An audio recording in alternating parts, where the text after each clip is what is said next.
Welcome back.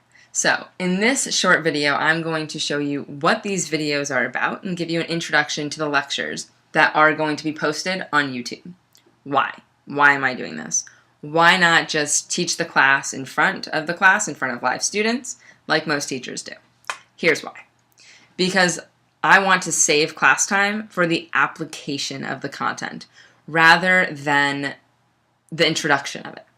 Last semester, we spent far too much time on lower rigor questions and really just trying to understand the material as opposed to the higher level in-depth thinking. And that's really good for kids. Why else? I will now be able to more easily differentiate instruction. So I can look at the responses to these videos or at student notes or at their responses to the checkpoints and see how well kids understood the introduction. And from there, I can make sure that every student is being challenged. Why else? Well, at a school where attendance isn't always a given, I think that this is a great way to keep students who are absent accountable for the material. What I saw a lot last semester is that even if a student only missed 2 or 3 days, they were suddenly really far behind and it was hard for them to catch up because they missed the beginning of the unit.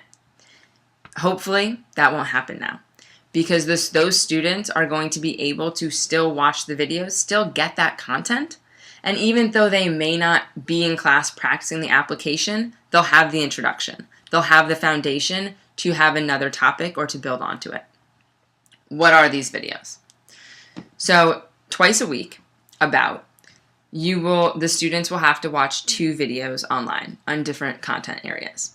And sometimes the entire video will be covered the next day in class, sometimes maybe only the first half, but there will be about 2 videos, maybe 3 a week. They're going to be on YouTube, so they will be accessible to anyone with a smartphone or internet, or someone who can go to a cafe or the library. And my hope is that accessibility won't be a huge hindrance here because, again, as you know from the last video in the introduction to the class, I am available for students to come in during lunch or the day before to watch these videos. How are students going to watch them? They're not just going to sit there and watch me speak and then that's it. They're going to actively take notes. And what that looks like is they're going to record the vocabulary, which I will always circle, and they're going to record the theorems, which will be boxed. And the students should have a running list of the vocabulary and theorems throughout the entire semester.